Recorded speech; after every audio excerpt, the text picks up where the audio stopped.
Hey guys, going to go over Carlos Alcaraz's forehand. He has one of the most prominent straight arm forehands on the tour, and I'm going to give you a reason why you don't necessarily want to force the straight arm at contact. And when you look at Carlos's contact point here, it's clear that that arm is really straight. The elbow there is very straight.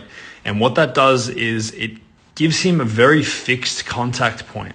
And he has to be pinpoint in regards to his footwork and the timing of that forehand because there's not a lot to work with. Now, when we go and look at Novak Djokovic's forehand in the next frame, you're going to see why the slight bend in the elbow or the soft bend in the elbow gives you more flexibility around the contact point.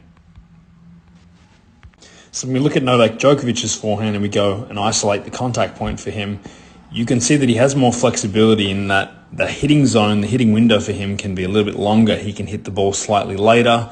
He can hit the ball more in front of him, even closer to his body if he has to do that.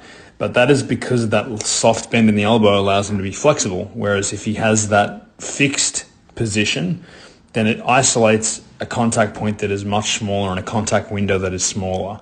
So when deciding what type of forehand you're looking for, just make sure you're not intent on forcing a straight arm forehand. It's not always the best way, even though some of the biggest forehands are certainly straight arm.